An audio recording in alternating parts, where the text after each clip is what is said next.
Appreciate you streaming on in here on Birds 365 with your Mac and Mac guys. Hey, it's a Wednesday.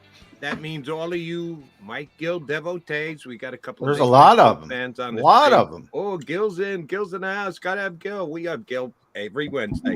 So if you're one of those, hit the like button right now. Come on, you got to back your guy. If you're that big a Mike Gill fan, you got to hit the like button. Show a little love to the Birds 365 crew, which on Wednesday morning always includes Mike Gill and his T-shirt reveal.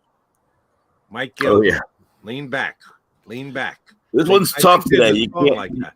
This one's tough today. You can't really see. It is a Altoona Curve minor league baseball team of the Pittsburgh Pirates. I will be in Altoona. My team advanced to the regionals, so the games are in Altoona, which we were a couple of years ago. And I picked up a Curve shirt when I went to the ball game out there. So the Altoona Curve are the. By the way, guess who was a Pittsburgh Pirates fan, or he was until he became a certain Commander-in-Chief. Oh, the head coach of the Philadelphia Eagles? Eagles? Head coach of the Philadelphia Eagles. Grew up a Pirates fan, did he? Yes, big Pirates fan. There you go. Yes. Big Pirates fan. Well, that's upstate Pennsylvania, and that's where Altoona is, right? Yeah. What's the official mileage from the Jersey Shore to Altoona, PA? How long is it going to take you to get up there? About a 5-hour drive, but when I'm there, the week that we're there for our tournament, the Reading Phillies will be there, so I'll get a chance to check out the Phils of tomorrow. Very nice. We're gonna hit a couple Curve games while we're out there, because let me tell you, not much else to do in Altoona this time of the year. I just that downtown section of Altoona, not jumping at night till 2:00 in the morning. Make sure the kids are all tucked into their hotel beds, and Mike gets out and parties like it's 1999. That's not happening. More like 1985 in that town, man. By the way, I saw a Derek Jeter rehab appearance in Trenton at one time. It was a zoo for the then Trenton Thunder. I believe they have changed since then. Yeah, well, the kid from Bishop Eustis pitches for Altoona. He got drafted in the first round. Solamento, 2 years ago. He's a lefty, so we're hoping we catch him one of the days while he's out there. And I don't know what it lines up for Abel if he when they play 6-game sets in the minor league, so they're out there for 6 days. 6 games, wow. Yeah. Wow. Come in for an entire week. All right, Mr. Talk Show host. This Deebo Samuel thing. 2 nights ago, my buddy Zach Gelb on CBS Sports got Deebo Samuel on, tied into some kind of promotion. He must have been promoting something, because a PR person was involved. Usually it's just you get somebody involved and you get them on the line and you do an interview. I know I do them on the weekends on CBS. And Gelb went to what he said about they would have beaten the Eagles with Brock Purdy. He gave a quick dismissive answer. Zach tried to follow up, and he just the PR person jumped in and said, "That'll do." And the interview was over and done with. Is this San Francisco, Philadelphia thing, media members out in San Francisco still talking some trash about Philadelphia fans? Is this going to play all the way up till week 13 when the 49ers and the Eagles play? Is this going to be as big a rivalry game leading up to it as Eagles-Cowboys this season?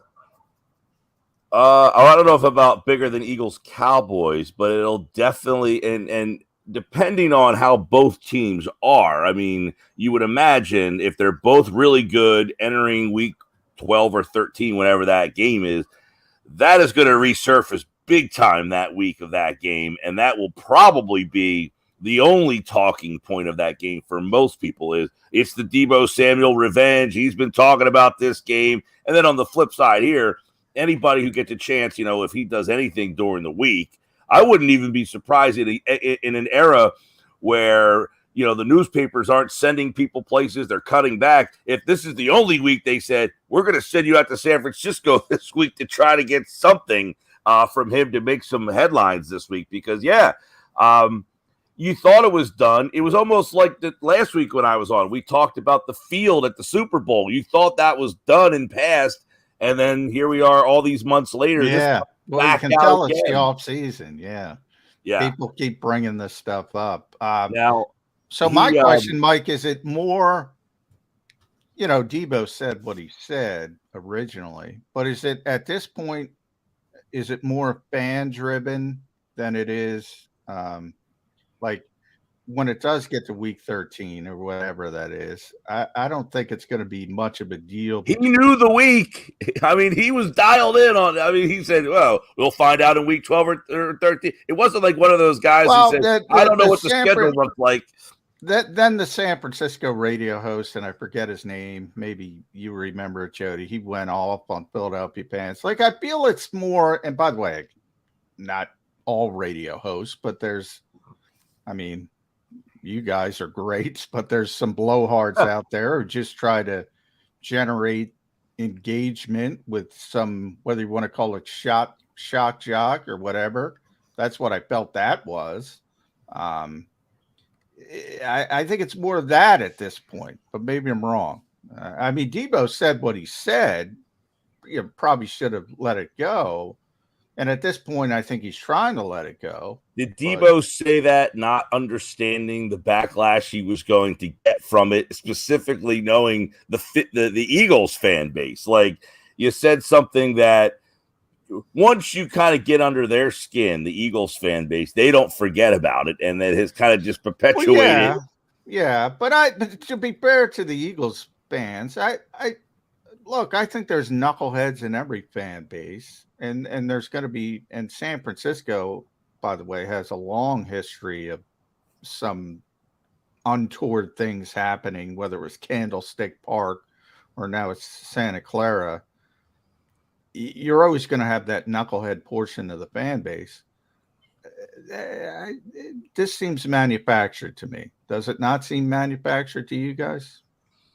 No, I think the only manufacturing, and it was well done by Zach Gelb, was to try and get under Debo's skin, to try and get a controversial. But then that's manufactured, right, Jody? Correct, it is, yeah. And Zach Gelb did a good job, but I don't think Debo did it.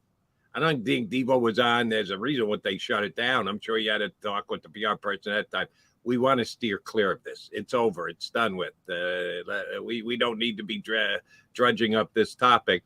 And Gelb, to his credit, did it and went there and got Debo to say something on the record again. I wouldn't say it's manufactured by Gelb as much as Gelb, who happens to be a national radio voice, is also from this region and understood the story. It's not like if he's on CBS Sports Radio and the host is maybe DA might not ask him that because he's not from the area and doesn't understand that this is, you don't think? It was a big enough story that anybody who hosts on CBS. Yeah, but I mean, it was so far removed. And Gelb went to school here. He's not from here. Right. I'm saying he's at least, but I'm going to say he worked in this area. I mean, did the Eagles pre or post at one point? I mean, so he at least had connection to the Eagles to know that was a big time story that it might make some headlines. So if you want to say he knew it might make headlines because he worked here and he knew it, he knew enough to ask the question. If there's a host who's not from here, didn't work here, he might have said, that ship has sailed. That thing's way over with. Why would I even bring that back up? I don't know. Maybe. Well, then I think there's social media part of it. I mean, Kadarius Toney's in some hot water, claiming he got hacked, doing a back and forth with Giants fans. I think some of these guys, some of the corners, did you see Darius Slay talking that, the corners are going after each other and Darius is trying to play peacemaker. CJ Gardner-Johnson was involved with that. D-backs as a whole. I think social media has impacted this a lot with the players. I mean, they see some of this and all of a sudden, maybe in a weak moment, they take their phone and say something they probably shouldn't say, and coaches are probably drives them crazy. I just don't think organization versus organization. I don't think there's a feud between the 49ers and the Eagles. I don't. No, sort of like not the teams. I agree with that. It'll be a fan generated back and forth that may become juvenile the week leading up to the game. Yes. I mean, you might say Eagles, Cowboys, the organizations that they want to beat each other. They want to beat each other. But I don't think they have a disdain I don't think they for have each other. But the fans get loopy during the week. Look, with Deebo Samuel, if he just answered the question, but I guess what I was trying to say, Mike, is there are legitimate rivalries. Eagles, Cowboys, legitimate rivalry. Ravens, Steelers might be the best rivalry in pro football right now. They legit want to beat each other. And it generally deals with divisions for obvious reasons. Anytime you're in the NFC Championship game, yeah, it's going to be big in that ecosystem. But every now and then you get I don't want to say a manufactured, but one kind of manifests out of when Brady and the Patriots were playing Peyton Manning and the Colts. It seemed like every single year, even though they only played once, it seemed like that game had more to it. And it grew based on the competitiveness of the teams of that era at that time. I don't know, were Philly and San Francisco going to play each other on the schedule every year for the next, 6 out of 7 or something like develop. That. Yeah, right. It might develop. Yeah. Oh, I think it'll be fast developing. I'll go this far.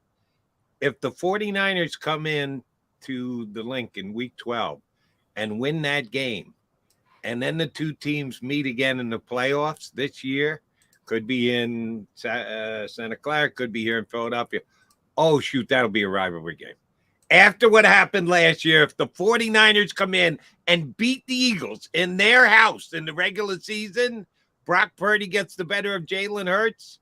Oh, the rivalry is absolutely. And I think, the Cowboys and 49ers back in the day had a little bit of a rivalry because they kept playing each other and they were good. But those types of rivalries have to be dependent on being really good, as Jody's saying.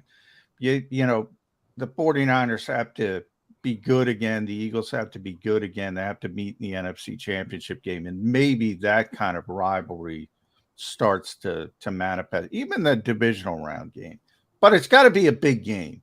It's got to be a big game for it to sort of ignite. Even with the regular season game. Well, I'll ask both you guys. Week 13, game number 12. Is it going to be a big game? Will they both be on top of their divisions at that point? Will we be debating this game could decide who gets home field advantage in the NFC Championship game? I know we're months away from it. You got to play those first 11 games, but we can project how big a game is that game going to be when it gets here on the schedule. Yeah, at that point, it should be a big game. And then that's the start of the Eagles having a brutal stretch of games for them. It's like San Francisco, Dallas, Buffalo. They play a bunch right in a row right there, starting at that spot. So, yeah, and I wouldn't be surprised. I'm imagining the game will be is that a 4:05 game? 4:25, I think yeah. It's 4:25. All right, so, yeah, it's the national, Fox afternoon game. I would imagine – I'm going to get that email from the Fox PR guy saying, hey, can you give me a couple of calls with some crazy Eagle fans so we can do a montage before the game that has, that Deebo Samuel, he's they're going to play this up the whole, leading into that game. I would imagine that will be the storyline. Yeah, I don't think there's any doubt, but that's what I was kind of getting at, the manufactured part of it. That to me is, different than legitimate angst between the organizations. And maybe, I always go back to the Sixers Celtics rivalry when I was young and Julius Erving is strangling Larry Bird, and maybe those kind of rivalries don't exist anymore when there was legitimate angst between teams and organizations. But I think if they do, it's generally born out of sort of being close all the time. And in other words, the Cowboys are on the schedule twice. if they're good, those games are going to be important every single year, and to a lesser extent, because it hasn't happened recently, because the Eagles have dominated the Giants. But when the Giants were good in the Parcells years, that was huge. When the then Redskins were good and Joe Gibbs, it's been a long time, that was a big deal. And it was born out of that familiarity of constantly seeing each other. You got to be good for that, as you mentioned with the Colts and the Pats. Well, they kept matching up because they were always in first place. So they were always playing the first place schedule. So they got matched up a lot in the regular season. And then they would see each other in the playoffs because they were both so good and in the same conference. The most manufactured rivalry, Phillies Mets. The Phillies and the Mets, for the first 40 years of the Mets' existence, from 1961, 2001, they were never good at the same time. Either the Phillies were good and the Mets stunk, or the Mets were good and the Phillies. Oh, great rivalry, Mets and Phillies. No, it wasn't. They were never both good at the same time. Now, over the last 15 years or so, there have been a couple of what happens with Mets Phillies, when the Phillies are bad, the Mets fans can come down and they're good. They can buy a bunch of tickets and there's a bunch of Mets fans, and vice versa. If the Phillies are good and the Mets are bad, the Phillies fans can go up there and take over that stadium, whether it's Shea or Citibank or whatever the heck they call Citibank now. So that kind of, but again, that's fan driven. That's fan driven. It's not with the players. There just hasn't been that kind of a competition. But the competition is ready for this year. All right, Mike Gill, will you tonight? What do you do on Wednesday night usually? You got a personal appearance gig. You got a show you always watch. What is Mike coaching on Wednesday? You always got Wednesday night games. What do you do on Wednesday nights? Tonight we're practicing. But generally on a Wednesday night, I'm relaxing, just kind of saying, all right, I'm relaxing like during the football season, like Wednesday, there's nothing happening. It's kind of your night in the middle of the week. But tonight, yes, I have practice. All right. So here's once practice is over and done with, the sun's you got to play on a lighted field. Do you practice? Yeah, we got great lights down here. I have an app on my phone that controls the lights. We turn them on, turn them off for my house. Oh, nice. Very nice. Technology. Right. So you got to keep hydrated today. Keep those kids hydrated. 93 down the shore today. Yeah. It's going to be hot. It's going to be hotter even up here. 90. Nice and cool out. I'm outside right now. It's not bad. It's still early. It's going to get hot as the day goes on. Here's the reason why I asked you what you do on Wednesdays. Will you at any point be streaming into Netflix? Netflix has got this the quarterback show documentary on quarterbacks. Is that coming out today? That looks good. I saw the clips, tonight. They put a little teaser out on it, and it's going to be released tonight. I don't know how long I tried to look it up. I don't know how long it's going to run. I don't know how they're breaking it down into how many different segments. Marcus Mariota is part of it. Mahomes, Cousins, and Marcus Mariota. Does Marcus Mariota pique your interest enough to be tuned to Netflix when Mike Gill calls his night out? He doesn't pique my interest. He's a pretty boring guy from what I gather. I don't know why they picked him.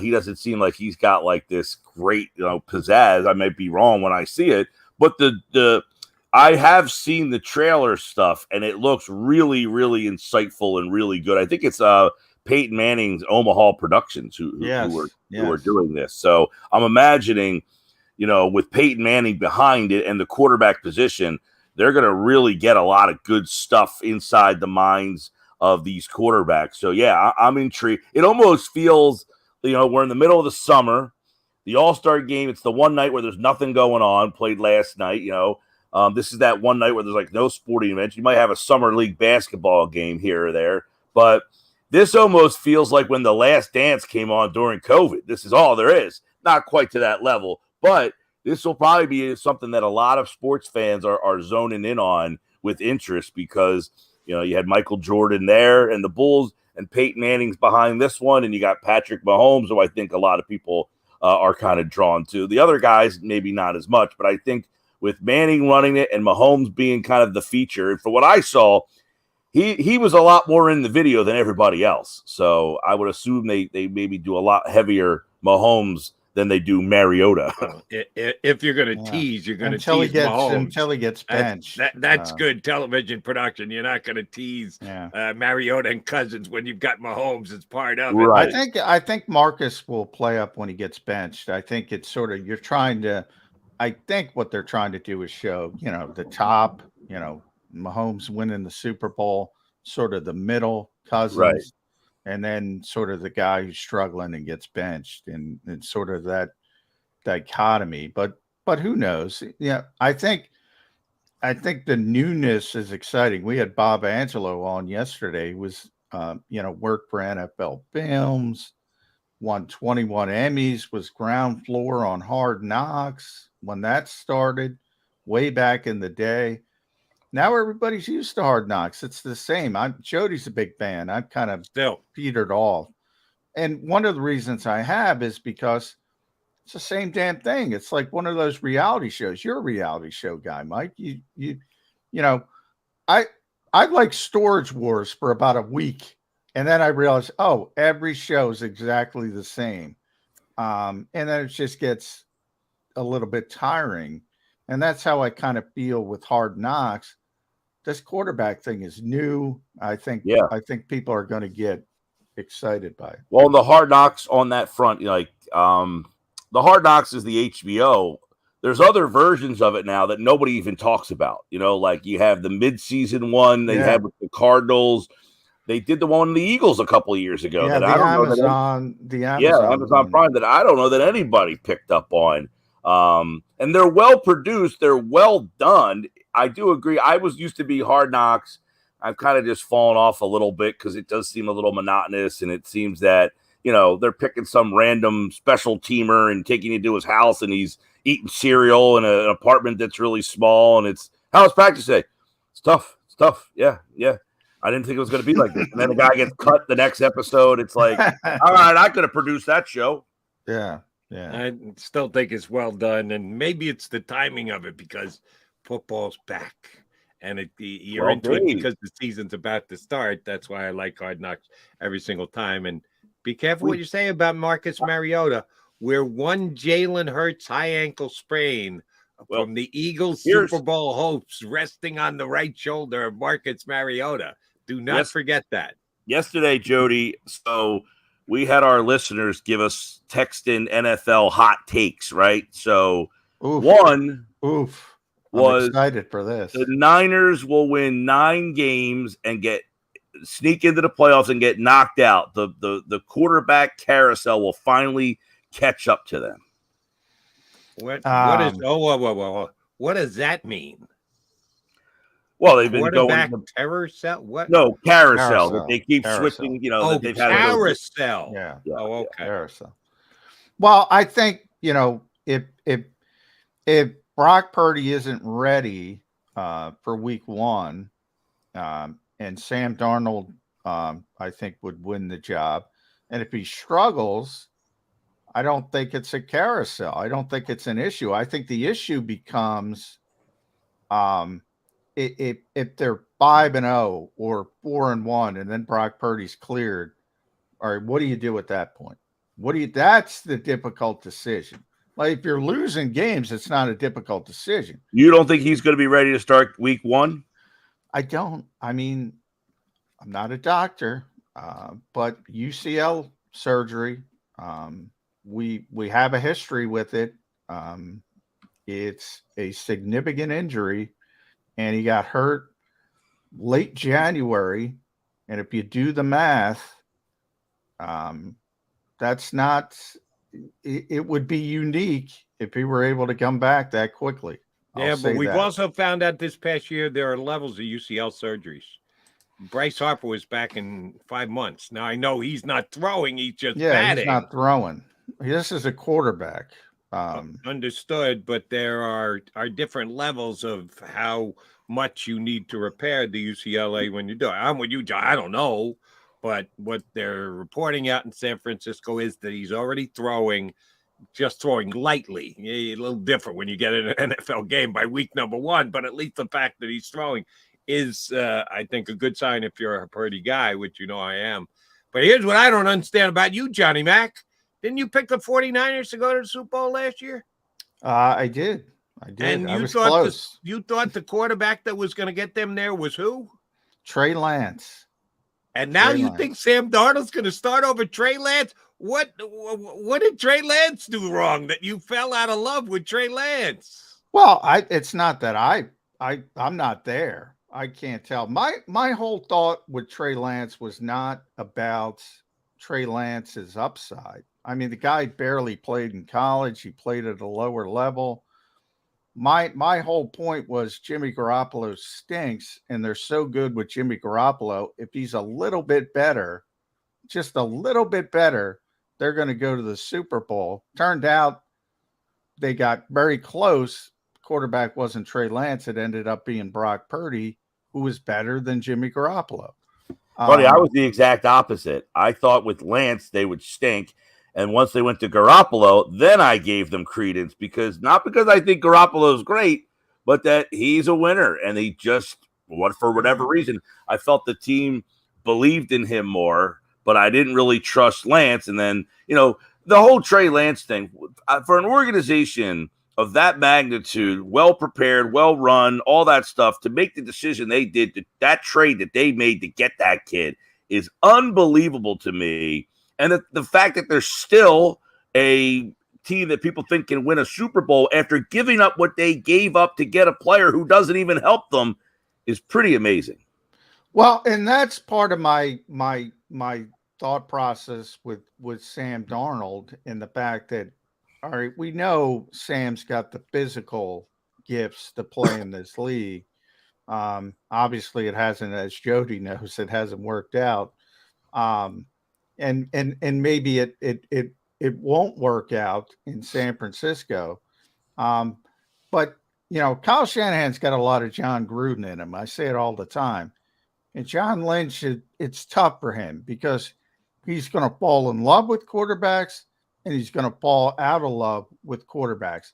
I've said from the start, if it were me, I have to make this clear, I would go with Trey Lance. I would say this is a perfect opportunity. I've mentioned this to you a couple times, Jody. This is a perfect opportunity because you have an excuse with Brock Purdy's injury. You have an excuse to say, well, Brock's not ready. And then you throw out Trey Lance, which is great for John Lynch because you're the one who traded to go up and get him, and great for the organization. You got 4 or 5 games, whatever, to see, can this kid play? If he can't play, you pull the plug and you go to Brock Purdy when he's ready. I don't think they're going to do that. That's because what I would do. You think that Shanahan's already not only not enthused, but completely fallen out of love with Trey Lance? He's exactly like John Gruden. I mean, he could fall in love and fall out of love in the same week. He is... I always say I never saw a guy, an offensive guy, completely pull the plug on a quarterback in the middle of a Super Bowl run. He pulled the plug on Jimmy Garoppolo, and they made the Super Bowl, and you could see the play. Go back to the divisional round. He threw an interception to Eric Kendricks in the divisional round. He completely pulled the plug on the passing game, just ran the football and ran it to the Super Bowl and almost won the Super Bowl. They outplayed Kansas City for 3 quarters, but then Kansas City got hot, they got ahead, and they couldn't throw the ball because Jimmy Garoppolo was shot, both mentally, and he's just not very good. Kyle Shanahan falls in and out. He's John Gruden reincarnated. Now, I wasn't a Trey Lance fan when they drafted him because of the things you stated earlier, John. Played at a lesser level, didn't play all that much, thought it was a major projection reach. And as Gill pointed out, the amount that they paid for him, I was like, are you kidding me? You're paying this much to move up and get a guy? he was an unknown. He was a question mark, and he used that kind of equity to get a question mark. I just didn't understand. But I'll now say this in defense of Trey Lance. The guy's been hurt. He hasn't played. No, I agree. It's at a least perfect with Jimmy opportunity. Garoppolo, as you were pointing out, John, there were issues. You saw it on the field. Jimmy would throw a bad pick at a bad time that make you pull your hair out. Trey Lance hadn't even done that yet. He hadn't got the chance. I guess the question becomes, Trey Lance really hasn't played a full season of any level of football. Forget the level of it for almost 3 years now. I mean, he had the one game, the COVID year. They manufactured one game for him just so he could play a game. So that season he didn't do anything. Last year he didn't play. I mean, when was the last time? Like Deshaun Watson, who was really good, he looked terrible last year after sitting out a whole year. So is Trey Lance going to come back on the field after sitting out, what's this now, his 3rd year in a row that he hasn't played any football? And just all of a sudden, I think it's a golden opportunity to see if he can play, because you have the excuse built in and that Brock's not ready. And then if he can't play, as you said, Mike, which is probably the betting odds, because not only has he not proven he can play, but he's had to sit out for so long, then you just go back to Purdy. It's a perfect situation for John Lynch. And by the way, people in San Francisco, and I don't know because I'm not there, but there have been a number of reports, if you guys remember, when they made that trade to go up for Mac Jones. And they started to waver, start to think he didn't have that top tier skill set that he should be at the top of the draft. And they went more, talk themselves into, as Jody says, the projection. They probably made a mistake. They probably should have drafted Mac Jones. The last time he played. No. They should have drafted Justin Fields, who is also still available. Well, I know one talk show host who said he's the second best quarterback in the draft behind only Trey Lance. I'm just telling you, I didn't hear anything about Justin Fields. I heard, that's not even the same year. Yeah, what are we talking about? Yeah, he was. Mac Jones was in with Trey Lance, Justin Fields, and Trevor Lawrence. Oh, okay. All 4 of them in the same draft. So Mac Jones. And my boy up in New Jersey with the great arm talent will be sitting on the bench, keeping Aaron Rodgers. Yeah, the Eagles. By the way, the Eagles. Zach Wilson was the second pick. Yes, the Eagles loved Zach Wilson. Loved Zach Wilson. I hate to break that to Eagles fans. They loved the player, but they knew they couldn't get him. But in the case of the 49ers, it was Mac Jones. I never heard anything about Justin Fields. Lance last played a 16-game schedule in 2019.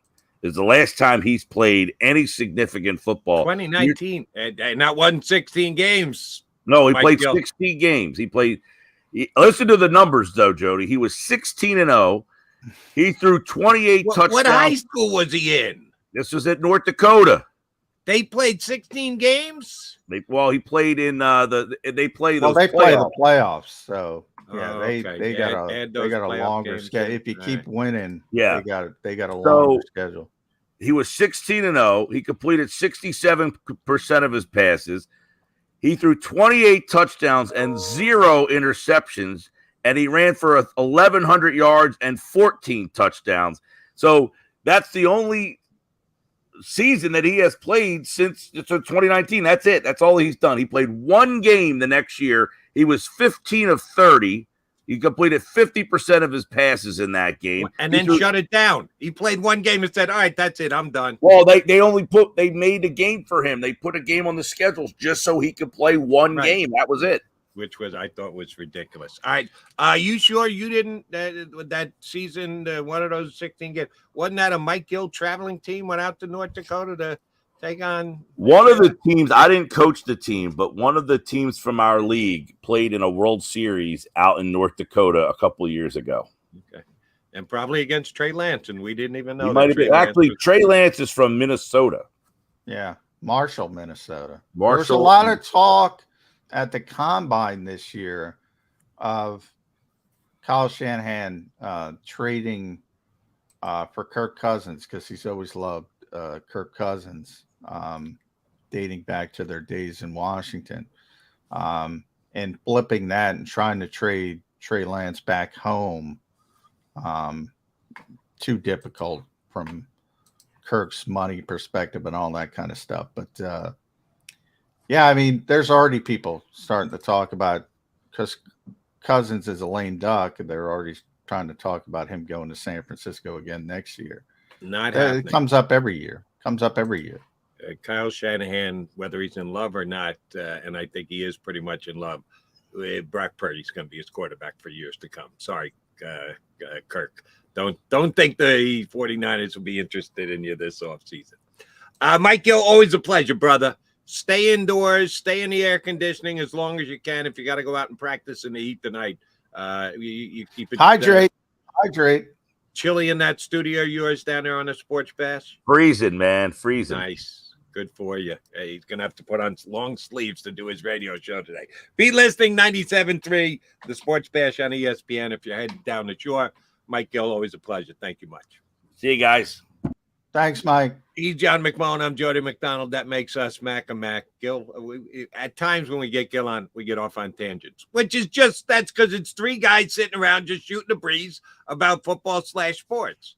I hope you enjoy it. Thanks for staying streamed in. We still got an hour to go. We got my guy, the Prince of Darkness, Bob Groats, coming up next hour. Still plenty to come here on Birds 365.